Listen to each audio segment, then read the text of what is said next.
Hello guys, स्वागत है आपका आरपीएससी क्लासेस पर। गाइस, आज हम लोग स्टार्ट कर रहे हैं हमारे सिलेबस का कंपनी अकाउंट्स वाला फर्स्ट पार्ट, जिसमें आज सारे बेसिक्स समझेंगे हम लोग कंपनी अकाउंट्स के।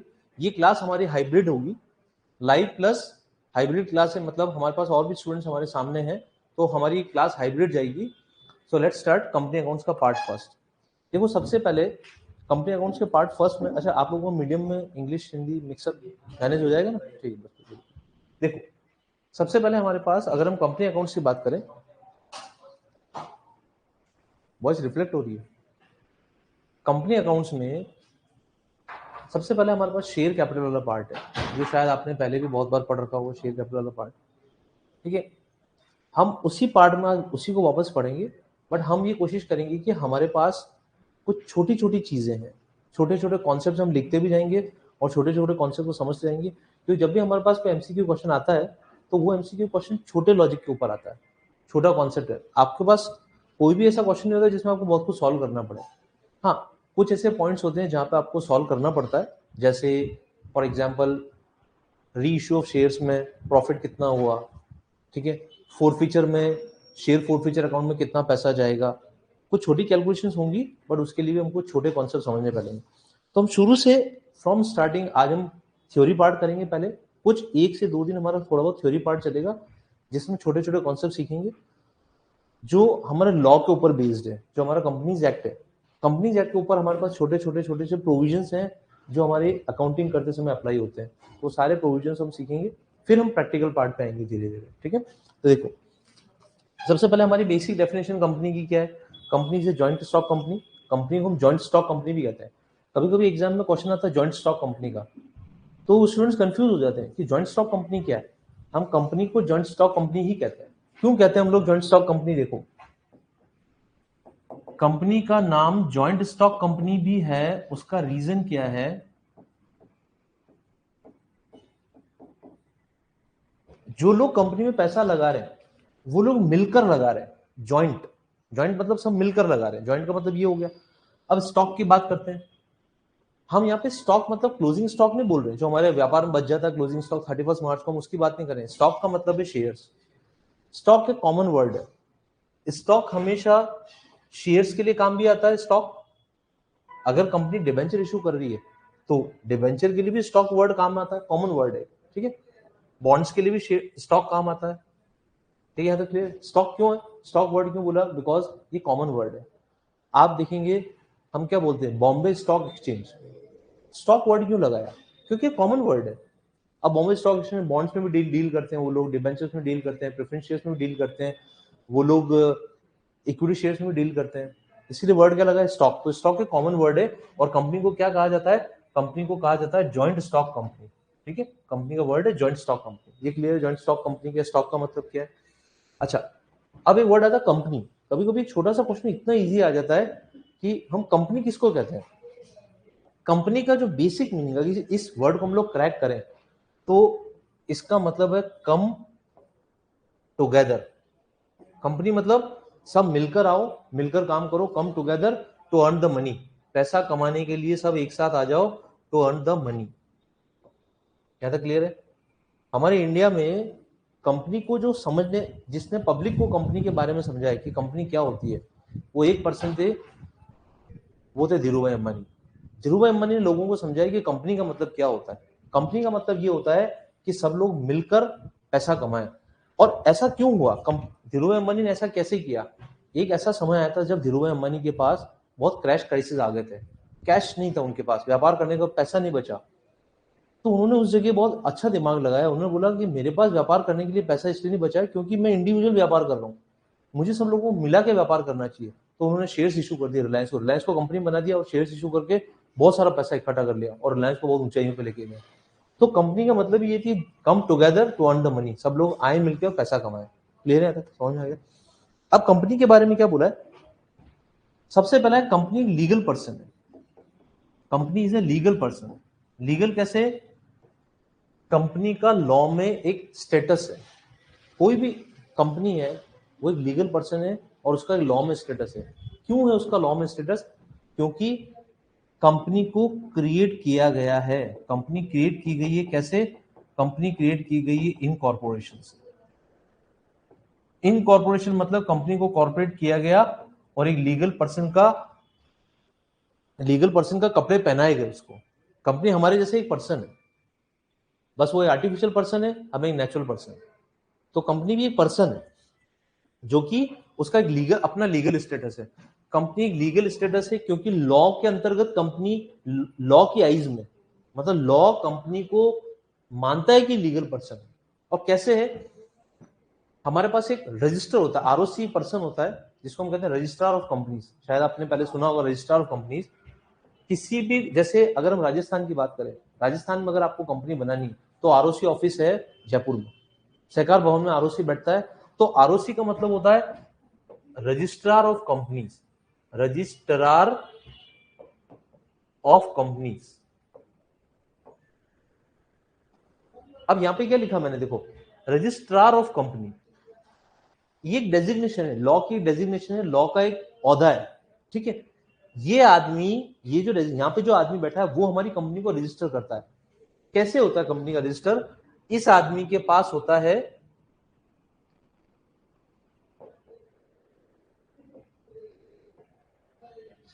Register of companies. ऊपर वर्ड क्या लिखा है देखो, रजिस्ट्रार ऑफ कंपनीज, ये तो उस आदमी का नाम है।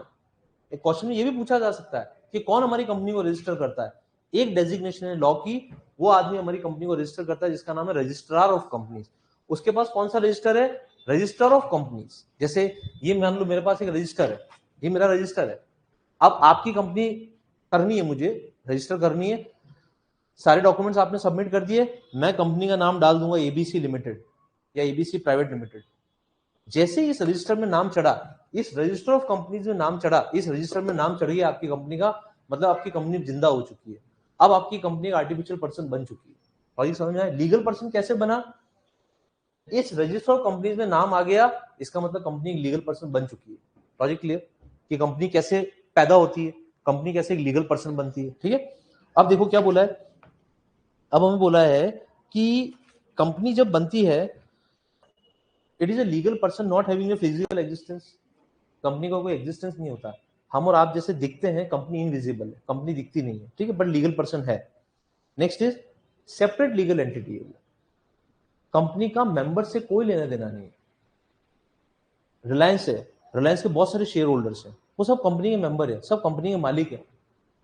अगर कोई कंपनी का मालिक मर जाए तो क्या कंपनी बंद हो जाएगी, कंपनी के कोई मतलब नहीं है, कंपनी हमेशा चलती रहेगी। Company has a perpetual succession, perpetual succession मतलब कंपनी अनवरत चलती रहेगी।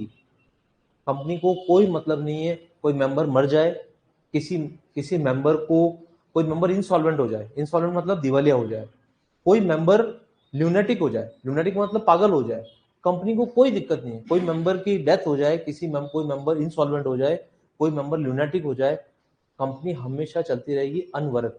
इसको हम कहते हैं परपेचुअल सक्सेशन, ठीक है। तो ये कंपनी का कैरेक्टर है। इसके ऊपर भी छोटे छोटे क्वेश्चन पूछे जाते हैं कि कंपनी का परपेचुअल सक्सेशन मतलब क्या होता है। केस स्टडी पूछ ली, परपेचुअल सक्सेशन मतलब ये होता है, ठीक है। अब देखो, जो लोग कंपनी में मिलकर पैसा लगाते हैं, अच्छा आपको लिखना, आप लिखते जाओ फटाफट अगर लिखना है तो, ठीक है। कुछ कुछ चीजें तो ये तो बेसिक है, मैं और चीजें आपको लिखवाता रहूंगा, तो आप लोग जो स्टूडेंट्स लाइव में हैं वो भी लिखते जाएं। हमारे पास जो जो चीजें मतलब हमें लिखनी है, छोटे छोटे रजिस्टर में चीजें नोट्स लिखते जाएं, क्योंकि ये छोटे छोटे पॉइंट्स पे क्वेश्चन पूछा जाएगा। फटाफट फटाफट लिखते जाएं साथ साथ।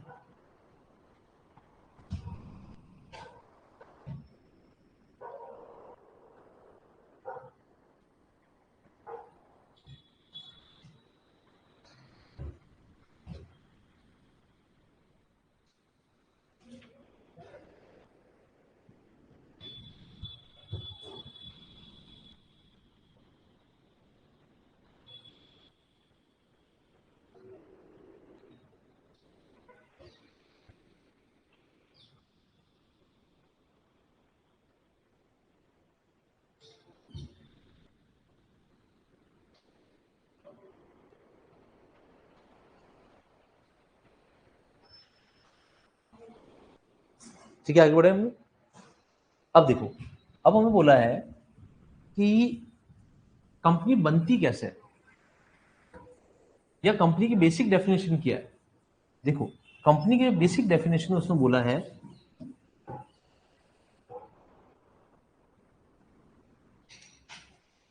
कंपनी की बेसिक डेफिनेशन में बोला है company means a company, company means a company, company means a company incorporated under this act or any previous law, ये आता है section 2 subsection 20 of companies act 2013। देखो अभी हमारे पास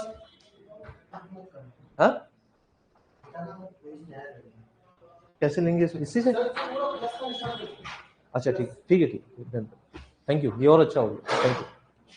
अब देखो company means a company incorporated under this act और under any previous law. अभी हमारे पास कंपनीज का नया एक्ट है, वो है कंपनीज एक्ट 2013 जो 2013 में आया। उसके आने से प्रीवियस सारे एक्ट बंद हो गए। पर अब एक प्रॉब्लम ये आती है कि अगर प्रीवियस एक्ट बंद हो गए, प्रीवियस एक्ट कौन सा था हमारे पास? हमारे पास प्रीवियस एक्ट था कंपनीज एक्ट 1956। 1956 में एक एक्ट आया था, वो प्रीवियस एक्ट था। उसके पहले जो कंपनी रजिस्टर होती थी वो अंग्रेजों के जमाने कोई एक्ट उन पर रजिस्टर्ड होती थी। पर हम लगातार एक्ट बंद करे जा रहे हैं और नया एक्ट ला रहे हैं, तो इसका मतलब क्या? जो कंपनी पहले वाले एक्ट में बनी वो बंद हो गई, वो कंपनी नहीं है। वो सब भी कंपनी है क्योंकि डेफिनेशन में एडिशन किया। क्या एडिशन किया डेफिनेशन में? Company means company incorporated under this act. जो कंपनी इस एक्ट में रजिस्टर्ड है वो तो कंपनी है ही है। फिर प्रीवियस लॉ, किसी पहले वाले लॉ में भी अगर कंपनी बनी वो भी कंपनी है। तो क्या प्रीवियस लॉ को गौरव कर लिया? बिल्कुल। इस एक लाइन से सारी कंपनीज आ गई, जो पहले बनी वो भी कंपनी है आज भी, उसका स्टेटस खत्म नहीं हुआ है। Logic clear? तो कंपनी का मतलब क्या होगा? Company means incorporated under this act और एनी अदर एक्ट। ये किसने बोला? सेक्शन 220, सेक्शन 2 सबसेक्शन 20 ने बोला। कभी कभी सेक्शन से भी क्वेश्चन पूछा जाता है। तो डेफिनेशन किस में आ रही है? Section 2 subsection 20। आप सिर्फ इतना से लिख लो, definition of companies section 2 subsection 20, इतना से लिख लो। आप डेफिनेशन लिखने की जरूरत नहीं है आपको। Definition of company section 2 subsection 20।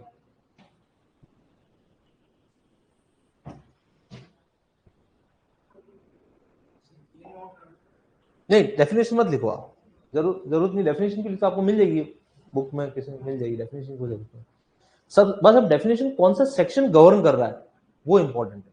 इससे क्या होगा? आपको सेक्शन याद रहेगा, सेक्शन के ऊपर क्वेश्चन आते हैं कभी। ठीक है, चलो आगे बढ़ते हैं हम लोग। अब हमें क्या बोला? Company is an artificial person created by law having a separate entity with perpetual succession and a common seal. अब हम कंपनी के कैरेक्टरिस्टिक्स के बारे में पढ़ रहे हैं कि कंपनी के बेसिक कैरेक्टरिस्टिक्स क्या है। देखो, सबसे पहला है इनकॉर्पोरेशन। कंपनी पिक्चर में कब आएगी? कंपनी पिक्चर में तभी आएगी जब उस कंपनी को इनकॉर्पोरेट किया जाएगा, तभी कंपनी पिक्चर में आएगी, बाकी कंपनी पिक्चर में नहीं आएगी। जैसे छोटी सी दुकान खोली, छोटी सी दुकान को इनकॉर्पोरेट कराने की जरूरत नहीं है। आपने छोटी सी दुकान खोली, पिक्चर में आ गई दुकान, वहां पे आपने कंपनी नहीं बनाई, एक सोल प्रोप्राइटर फर्म बनाई है। पर कंपनी तभी पिक्चर में आएगी जब इनकॉर्पोरेट होगी, जब उसको लॉ के अंतर्गत उसको क्रिएट किया जाएगा। अच्छा, कंपनी को बंद करने के लिए भी ऐसा ही है। जैसे मान लो एक कंपनी, उसने अपनी फैक्ट्री खोली, फैक्ट्री में मैन्युफैक्चरिंग होती है, फैक्ट्री में काम होता है। अब फैक्ट्री में मैन्युफैक्चरिंग होती है और आपने फैक्ट्री बंद कर दी, क्या फैक्ट्री बंद करने से कंपनी बंद हो गई? कंपनी आज भी बुक्स में जिंदा है। फैक्ट्री बंद करने से कंपनी बंद नहीं हुई, कंपनी बुक्स में आज भी है, रजिस्ट्रार कंपनीज के ऑफिस में है, खुली हुई कंपनी, लीगल है। कंपनी कब बंद होगी? जब आप आरओसी को अप्लाई करोगे और पूरा वाइंडिंग अप प्रोसीजर फॉलो करोगे। जब पूरा वाइंडिंग अप प्रोसीजर फॉलो होगा तभी कंपनी बंद होगी, उससे पहले कंपनी बंद नहीं हो सकती। Logic clear? तो कंपनी इनकॉर्पोरेशन से बनी है और इनकॉर्पोरेशन हुआ, उसको क्रिएट किया गया, तब जाके कंपनी बनी। ठीक है, कंपनी इनकॉर्पोरेशन बनी, समझ में? फर्स्ट कैरेक्टरिस्टिक है, it should be incorporated. Second है separate legal entity. Separate legal entity, company एक सेपरेट लीगल एंटिटी है।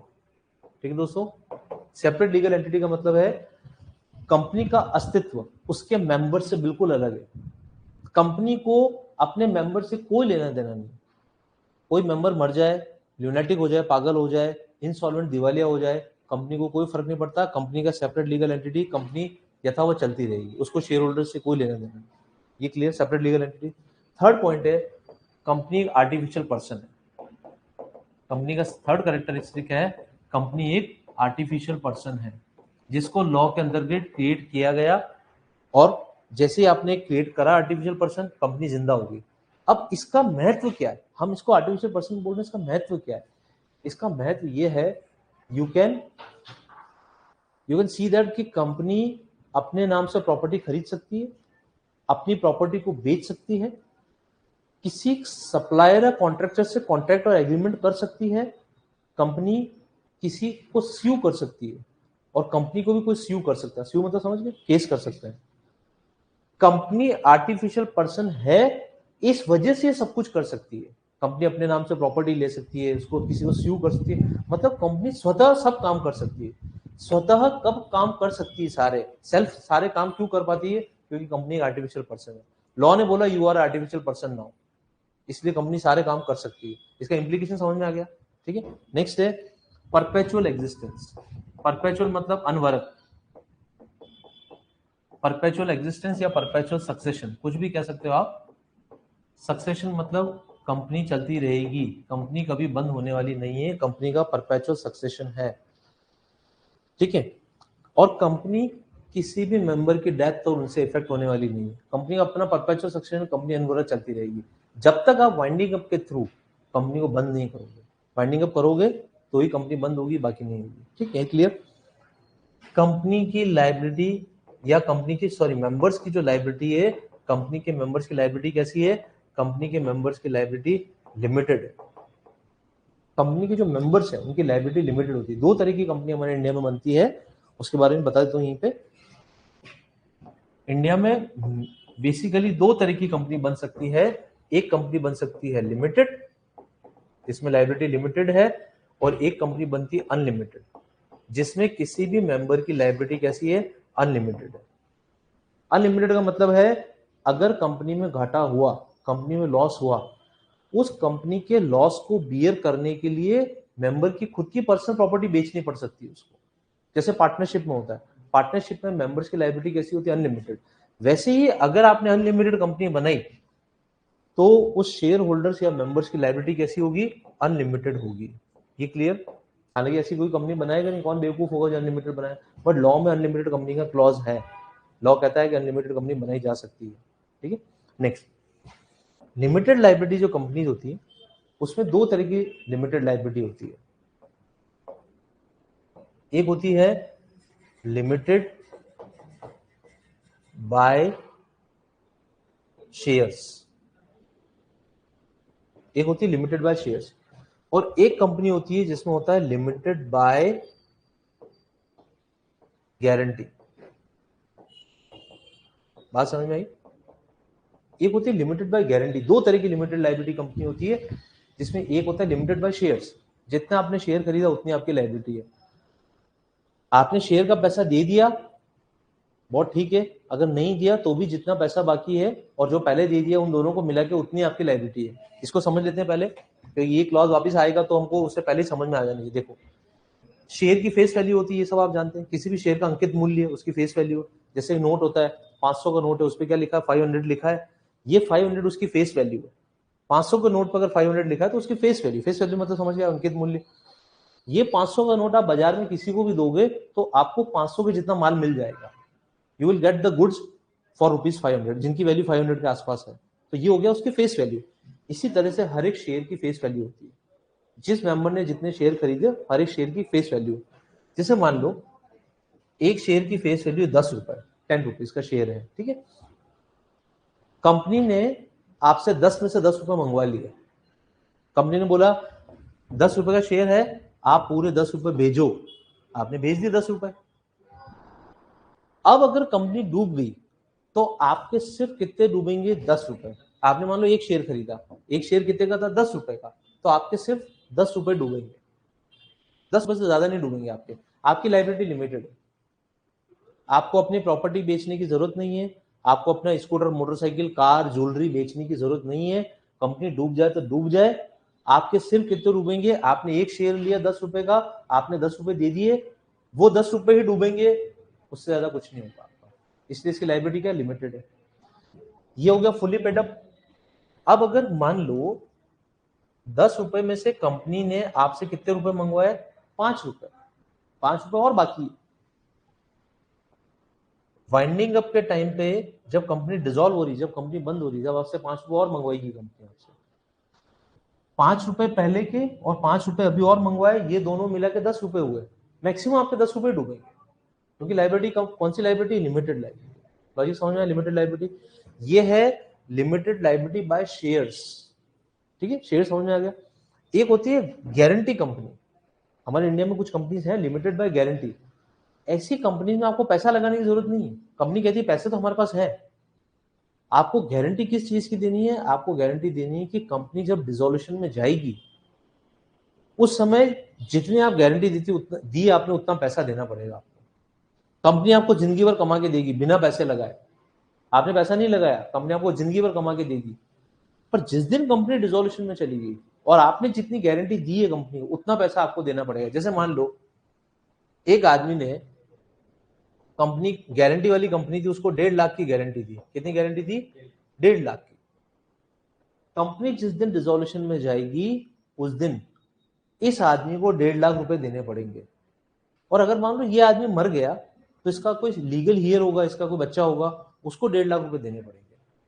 ये कंपनी कहलाती है कंपनी लिमिटेड बाय गारंटी। तो हमारे इंडिया में 2 लिमिटेड कंपनी बन सकती है, एक बनती है लिमिटेड बाय शेयर्स और एक बनती है limited by guarantee. Logic clear, limited liability समझ में आ गया। अनलिमिटेड आपको समझ में आ ही गया, अनलिमिटेड लायबिलिटी भी हो सकती है, ठीक है, डन, यहाँ तक क्लियर। फटाफट लिख लो ये पॉइंट, ये वाला चार्ट बना लो, ये लिख लो फटाफट, जल्दी जल्दी लिख लो आप पॉइंट सारे।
चले आगे बढ़े हम लोग, ठीक है। अब देखो, अब हमारे पास नेक्स्ट पॉइंट आता है,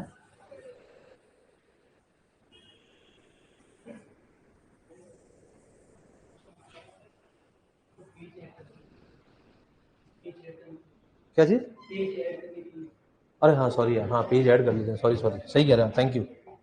हाँ देखो, अब हमारे पास नेक्स्ट पॉइंट है, लिमिटेड लायबिलिटी वाला पॉइंट हो गया। अब हमारे पास 6 पॉइंट है ट्रांसफरेबिलिटी ऑफ शेयर्स, इसके बारे में समझते हैं। ट्रांसफरेबिलिटी ऑफ शेयर्स,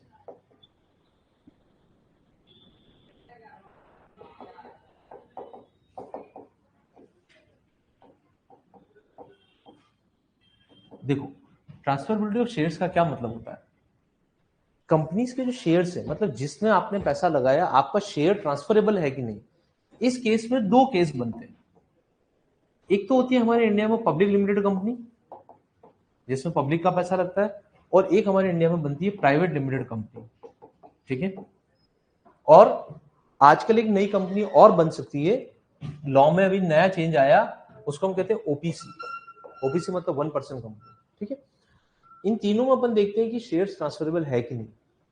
ओपीसी में आपको क्या लगता है, शेयर्स ट्रांसफरेबल हैं, हो सकते हैं, कॉमन सेंस है। मैंने अगर मेरे नाम से कंपनी बनाई तो मैं मेरा शेयर किसी को ट्रांसफर कर ही नहीं सकता, तो यहाँ पे सीधा बोला नॉट एप्लीकेबल, ट्रांसफरेबिलिटी का क्लॉज लगता ही नहीं है, तो पॉसिबल ही नहीं है।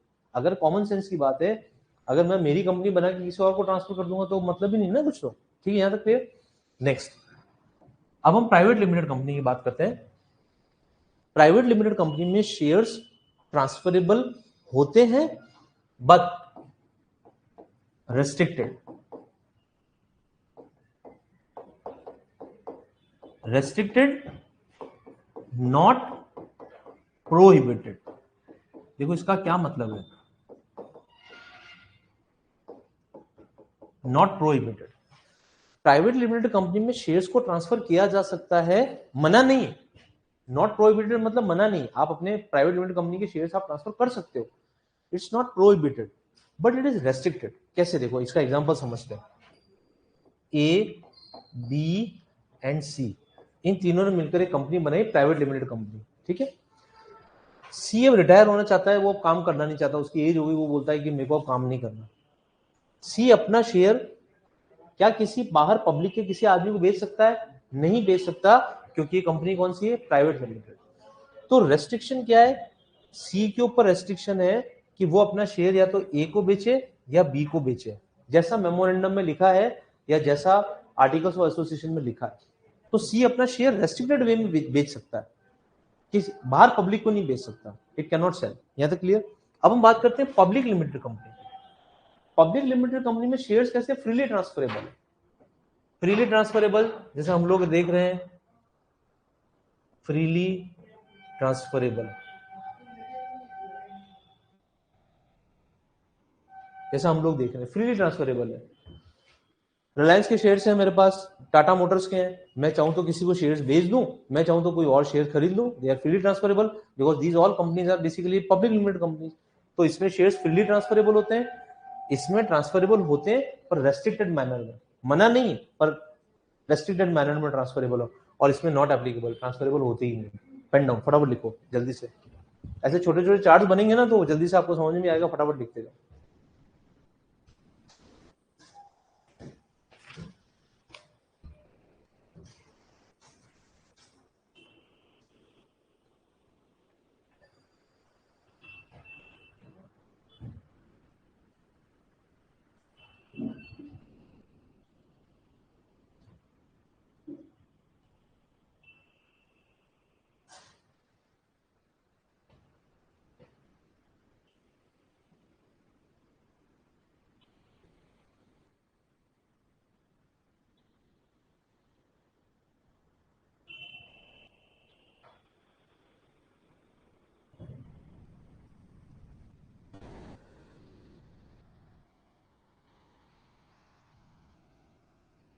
डन है, आगे बढ़े। ये आपको समझ में आ गया ट्रांसफरेबिलिटी ऑफ शेयर्स का मतलब क्या होता है? ठीक है, अब आगे देखते हैं हम लोग। अब हमारे पास मैनेजमेंट एंड ओनरशिप, ठीक है। Management of the company, management, और यहां पे मैं लिखता हूं ओनरशिप।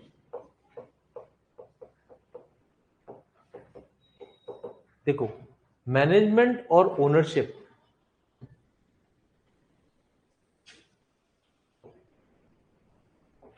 मैंने ऐसे दो एरो क्यों लगाए? मैनेजमेंट और ओनरशिप में दो एरो इसलिए लगाए क्योंकि मैनेजमेंट और ओनरशिप किसी भी कंपनी में क्या होता है दोस्तों? सेपरेट। मैनेजमेंट जो कंपनी को चला रहा है और ओनरशिप जो कंपनी का मालिक है, कंपनी का मालिक कोई और है और चला कोई और रहा है, और दोनों मैनेजमेंट और ओनरशिप सेपरेट होता है। देखो रिलायंस के पास लाखों शेयर्स है, टाटा के पास लाखों शेयर्स है, तो क्या वो लाखों शेयर्स मिलके कंपनी को चलाते हैं? एक रहता है कन्याकुमारी में, एक रहता है कश्मीर में, एक आसाम में, वो रोजाना फोन करते हैं ऐसा ऐसा करो। मैनेजमेंट और ओनरशिप दोनों अलग अलग है, कंपनी को मैनेज कोई और करता है और मालिक कोई और, ओनरशिप दोनों सेपरेट है, ठीक है, यहां तक क्लियर। अब मैनेज कौन करता है? Company is manage by directors. Company को मैनेज कौन करता है? डायरेक्टर्स। और कंपनी के ओनर कौन है? कंपनी के ओनर है मेंबर्स, या तो हम बोलते हैं उनको मेंबर्स, या हम उसको बोलते हैं, वेरी गुड, उनको बोलते हैं हम शेयर होल्डर्स, ठीक है, they are known as share holders. तो कंपनी को मैनेज करने वाले डायरेक्टर्स हैं। अच्छा, डायरेक्टर्स नॉर्मली कौन बनते हैं? जिन लोगों के पास ज्यादा नंबर ऑफ शेयर्स है उनको इलेक्ट कर लिया जाता है। ये सारे मेंबर्स मिलकर डायरेक्टर्स को इलेक्ट करते हैं। कंपनी में साफ बोला गया, कंपनी के जो रूल्स हैं उन रूल्स में साफ बोला गया है, कंपनी को चलाने वाले डायरेक्टर्स हैं, मैक्सिमम राइट्स इनके पास होते हैं, पर कुछ ऐसे पिन पॉइंट राइट्स होते हैं जो इनके पास ही होते हैं, जैसे डायरेक्टर को इलेक्ट करने का राइट, डायरेक्टर कोई अपने आप नहीं बन सकता, ये मेंबर्स मिलकर डायरेक्टर बनाते हैं, इलेक्ट करते हैं, और डायरेक्टर कंपनी को चलाता है। अब जैसे हम बात करते हैं मुकेश भाई अंबानी की, ठीक है, मुकेश अंबानी जो है, मुकेश अंबानी कंपनी के मेंबर भी हैं, कंपनी के मेंबर भी हैं, और मुकेश अंबानी कंपनी के डायरेक्टर भी हैं, क्योंकि उनके पास 49% स्टेक है। रिलायंस का 49% स्टेक मुकेश अंबानी फैमिली के पास है। इट्स अ ह्यूज स्टेक, अरबों का स्टेक है उनके पास। तो ये कंपनी के डायरेक्टर भी हैं, सॉरी हाँ डायरेक्टर मेंबर, हाँ अकेले या उनकी फैमिली के पास, या तो अकेले या नीता अंबानी उनकी जो फैमिली उनके पास 49%, बचाओ 15% पब्लिक के पास है। इसलिए मुकेश अंबानी रिलायंस को पूरा कंट्रोल करता है, क्योंकि 49% बहुत बड़ा स्टेक होता है। ठीक है, अब देखो मेंबर, अगर मुकेश अंबानी मेंबर है, कंपनी के ओनर है, तो ये ओनर कहलाएंगे, इसलिए मुकेश अंबानी रिलायंस के ओनर भी हैं क्योंकि वो मेंबर है। अगर मुकेश अंबानी डायरेक्टर की सीट पे बैठे हैं तो मुकेश अंबानी कंपनी के सर्वेंट या एम्प्लॉय है। लॉजिक समझ में आया? अगर Mukesh Ambani as a director, ठीक है, मुकेश अंबानी अगर एज ए डायरेक्टर कुछ गलती करते हैं तो उसके लिए जिम्मेदार है, क्योंकि एज ए डायरेक्टर वो कंपनी के सर्वेंट या एम्प्लॉय है, बट एज ए मेंबर वो कंपनी के मालिक है। ये डन, यहां तक क्लियर? मैनेजमेंट और ओनरशिप दोनों सेपरेट है। मैनेजमेंट को ओनरशिप से कोई लेना देना नहीं है, और ओनर्स क्या करते हैं, एक बार डायरेक्टर्स को इलेक्ट करते हैं, उसके बाद ये पूरी कंपनी कौन चलाता है, डायरेक्टर्स चलाते हैं, और दोनों सेपरेट माना गया है। पार्टनरशिप में ऐसा नहीं है। पार्टनरशिप में पार्टनर्स ही कंपनी को चलाते हैं, सोल प्रोप्राइटरशिप में ऐसा नहीं है। जो एक वाली होती है सोल प्रोप्राइटरशिप जो फर्म होती है, सोल प्रोप्राइटरशिप फर्म में ऐसा नहीं है। जो ओनर खुद है वही कंपनी, वही अपने बिजनेस को मैनेज करता है, तो वहां पे मैनेजमेंट और ओनरशिप सेपरेट नहीं है। सिर्फ कंपनी फॉर्म और ऑर्गेनाइजेशन में मैनेजमेंट और ओनरशिप दोनों सेपरेट है। ठीक है, डन, यहाँ तक क्लियर है? समझ में आ गया आपको? फटाफट बना लो।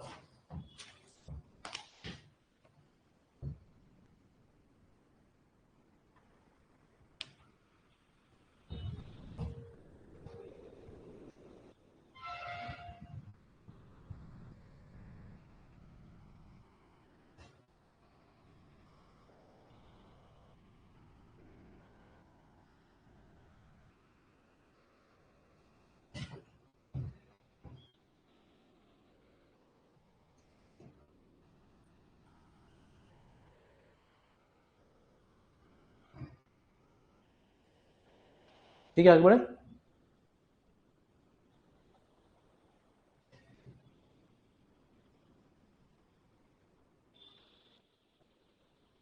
देखो अब हम बात करते हैं, लास्ट हमारे पास कंपनी का कैरेक्टरिस्टिक है, वो है कॉमन सील। कंपनी एक आर्टिफिशियल पर्सन है, पर उसके हाथ पैर नहीं है सिग्नेचर करने के लिए, तो लॉ ने उसको एक कॉमन सील करके प्रोवाइड करी। सील होती है कॉमन सील, लॉ ने उसको कॉमन सील प्रोवाइड कर रखी है।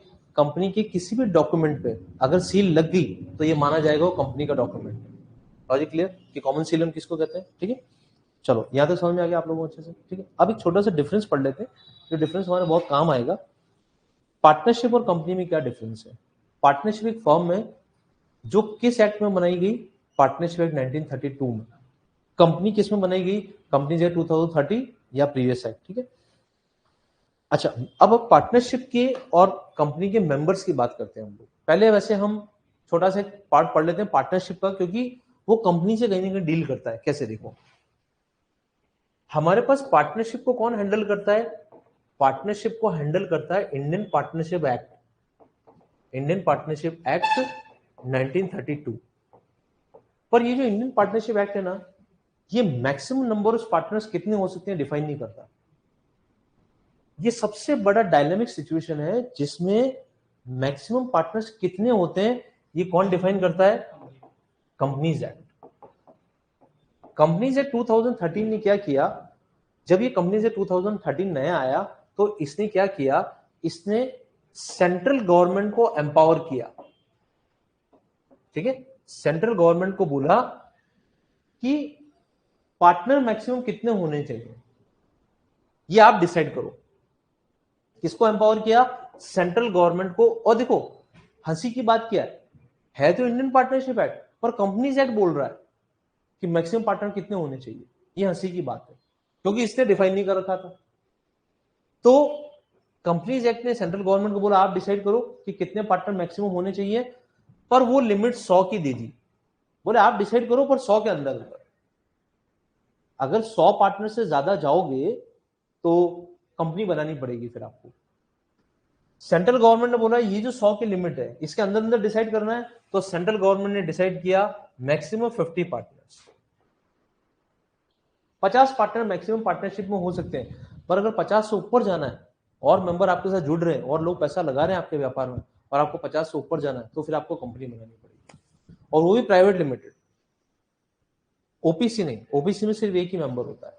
Logic clear? तो मैक्सिमम पार्टनर्स कितने होते हैं इंडियन पार्टनरशिप एक्ट में? 50। ये किसने बोला? कंपनीज एक्ट में।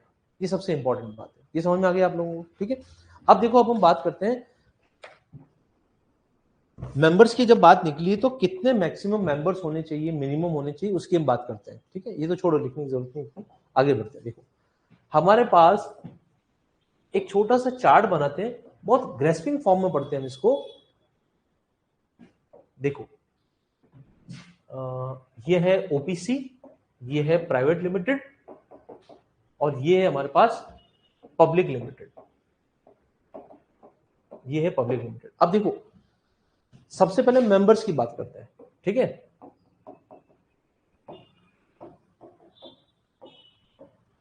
उसमें भी सबसे पहले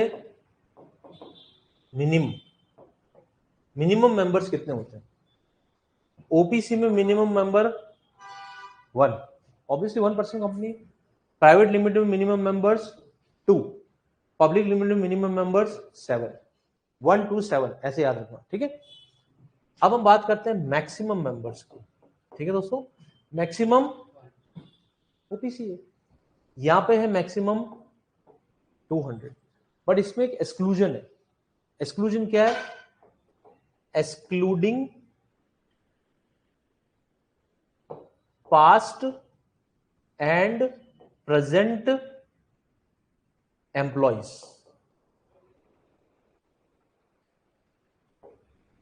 कभी कभी प्राइवेट लिमिटेड को एम्प्लॉय अच्छा सा काम कर रहा है, पहले हमारे एक एम्प्लॉय काम करता था, उसको हमने हमारे शेयर्स दे रखे थे ऐसा कर सकते हो आप, या कोई एम्प्लॉय अच्छा काम कर रहा है उसको भी हम शेयर्स दे सकते हैं।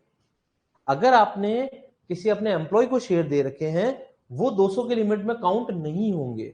200 की लिमिट में कौन काउंट होंगे? जो लोग मिलकर व्यापार कर रहे हैं, वो 200 की लिमिट में काउंट होंगे। तो मैक्सिमम मेंबर्स प्राइवेट लिमिटेड में कितने हो सकते हैं दोस्तों? मैक्सिमम नंबर 200 हो सकते हैं प्राइवेट लिमिटेड। ये समझ में आ गया आपको? और पब्लिक लिमिटेड है तो अनलिमिटेड। मैक्सिमम मेंबर्स कितने हो सकते हैं? अनलिमिटेड। यहां तक क्लियर? मेंबरशिप समझ में आ गया आपको? अब मैं आपको यहीं पे डायरेक्टरशिप भी समझा देता हूं। डायरेक्टरशिप का ये फिर पूरा चार्ट आप बना लेना। अब हम डायरेक्टर्स की बात करते हैं।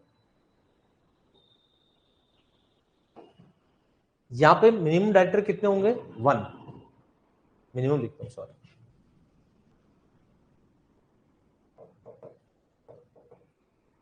अच्छा, यहां पे मैं 1 बोल तो रहा हूं, पर लॉ ने बोला मे बी, लॉ ने जो वर्ड यूज में लिया, लॉ ने क्या बोला? लॉ ने बोला कि कंपनी में मिनिमम, ओपीसी में मिनिमम डायरेक्टर कितने हो सकते हैं? मिनिमम 1, वो भी मे बी मतलब मेरे अकेले की कंपनी है, मैं आपको डायरेक्टर बनाऊं नहीं बनाऊं मुझे कोई दिक्कत नहीं, मेरे को डायरेक्टर की जरूरत ही नहीं है, मेरी अकेली कंपनी में खुद संभाल रहा हूं। तो लॉ ने वर्ड यूज किया मे बी, तो हो भी सकता है और नहीं भी हो सकता है, पर मिनिमम 1। ठीक है, नेक्स्ट।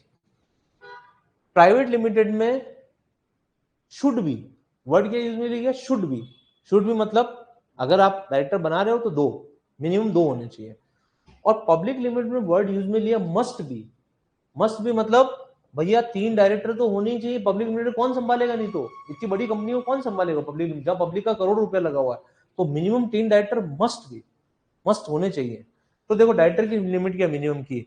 1 2 3, याद करना आसान हो गया। अब हम बात करते हैं मैक्सिमम डायरेक्टर्स की, कि भैया मैक्सिमम डायरेक्टर्स कितने हो सकते हैं? सभी कंपनीज में मैक्सिमम डायरेक्टर्स 15-15 हो सकते हैं। ये बहुत आसान हो गया हमारे लिए याद करने का। मेंबर्स 1 to 7, 1 200 और अनलिमिटेड। मिनिमम डायरेक्टर्स 1 2 3 और मैक्सिमम 15-15-15।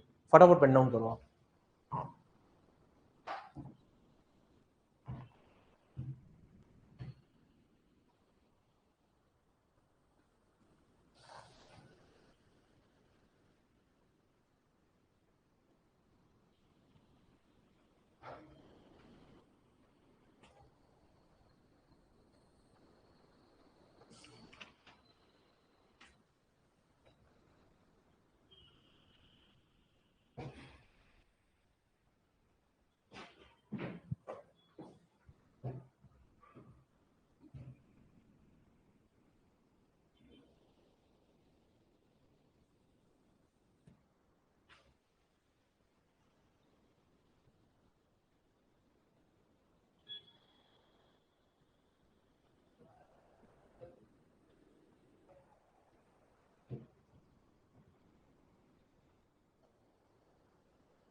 ठीक है, आगे बढ़ो। अब देखो, अब हम बात करते हैं लाइबिलिटी का। आपने समझ लिया कि लिमिटेड लाइबिलिटी, अनलिमिटेड लाइबिलिटी क्या होती है, हमें अच्छे से पता हो गया। अब हम बात करते हैं डिस्ट्रीब्यूशन ऑफ प्रॉफिट की। कंपनी के केस में जब भी प्रॉफिट डिस्ट्रीब्यूट किया जाता है उसको हम लाभांश कहते हैं, या क्या कहते हैं, डिविडेंड। ठीक है, लाभांश है डिविडेंड कहते हैं हम लोग। ठीक है, अब डिविडेंड दो प्रकार के होते हैं। ठीक है, इसका भी नया चार्ट बनाएंगे। डिविडेंड दो प्रकार के होते हैं। ठीक है, एक होता है इंटरिम डिविडेंड,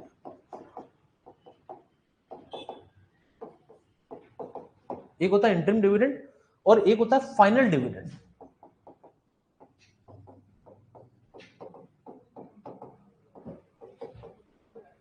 ठीक है, दो प्रकार के डिविडेंड होते हैं, एक होता है इंटरिम, अंतरिम डिविडेंड हिंदी में कहते हैं, और फाइनल मतलब लास्ट में जो दिया जाता है, फाइनल डिविडेंड। इंटरिम डिविडेंड कैसा होता है, साल के बीच में दे दिया जाता है कभी भी। जैसे बोर्ड ऑफ डायरेक्टर्स को लगा कि यार कंपनी को अच्छा प्रॉफिट हुआ 6 महीने में, कंपनी ने बहुत माल बेचा है, कंपनी को बहुत अच्छा प्रॉफिट हुआ, तो क्यों ना शेयर होल्डर्स को इंटरिम डिविडेंड दे दिया जाए। शेयर होल्डर्स को खुश होंगे शेयर होल्डर्स, और हमारे कंपनी का मार्केट प्राइस बढ़ेगा शेयर का, तो कंपनी इंटरिम डिविडेंड देती है। इंटरिम डिविडेंड सबसे पहले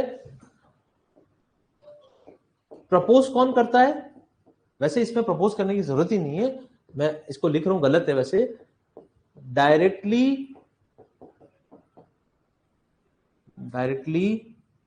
decided and paid by board of directors. Interim dividend को किसी को पूछने की जरूरत नहीं है, बोर्ड ऑफ डायरेक्टर्स को। बोर्ड ऑफ डायरेक्टर्स मीटिंग करते हैं और इंटरिम डिविडेंड डिक्लेयर और पे, खत्म, किसी से पूछने की जरूरत नहीं है। पर फाइनल डिविडेंड में ऐसा क्लॉज नहीं है। फाइनल डिविडेंड में सबसे पहले देखो, मैं आपको एक सीरीज बताता हूं, ये सीरीज बहुत काम की होती है। सबसे पहले रिपोर्टिंग डेट आएगी।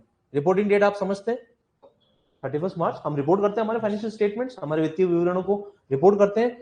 सबसे पहले आएगी रिपोर्टिंग डेट, ये होगी रिपोर्टिंग डेट जिसमें हम बुक्स को क्लोज करेंगे, बुक्स क्लोज।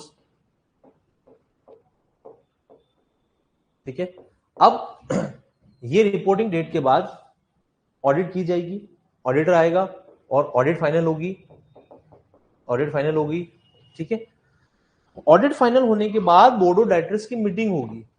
ठीक है, बोर्ड ऑफ डायरेक्टर्स की मीटिंग होगी, उस मीटिंग में ऑडिटेड फाइनेंशियल स्टेटमेंट्स को देखकर board of directors final dividend को क्या करेंगे, फाइनल डिविडेंड को प्रपोज करेंगे। लॉजिक समझ में आ गया आपको? ये लोग क्या करें, फाइनल डिविडेंड को प्रपोज कर रहे हैं। प्रपोज मतलब हाँ, हम मंशा हमारी, हम पे करना चाहते हैं। फिर इस मीटिंग के बाद सितंबर के करीब महीने में एजीएम होती है। बुक कब क्लोज करी, 31 मार्च को, तब तक एजीएम होगी। उसके बाद एजीएम होते होते सितंबर आ जाता है। एजीएम मतलब होता है annual general meeting. Annual general meeting किसकी होती है, शेयर होल्डर्स की। ठीक है, बोर्ड ऑफ डायरेक्टर्स की मीटिंग होती है, बोर्ड ऑफ डायरेक्टर्स लेते हैं, शेयर होल्डर्स की मीटिंग को क्या कहते हैं, जनरल मीटिंग। तो साल की एक एनुअल जनरल मीटिंग होती है। इस एनुअल जनरल मीटिंग में शेयर होल्डर्स क्या करेंगे, शेयर होल्डर्स ये जो डिविडेंड प्रपोज है, शेयर होल्डर्स इस डिविडेंड को डिक्लेयर करेंगे।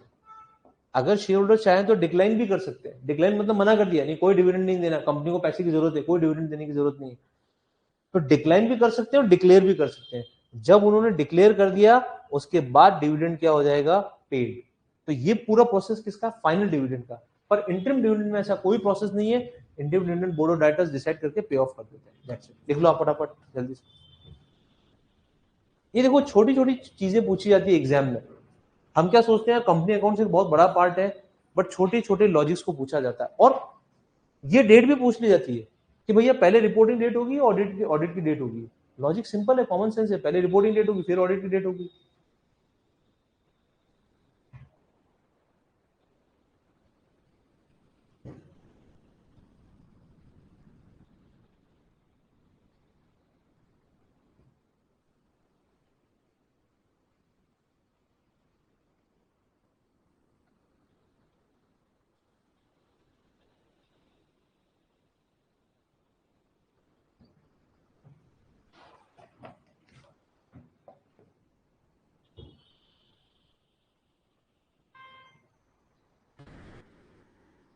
ठीक है गाइस, तो आज का लेक्चर हम यहीं एंड करते हैं।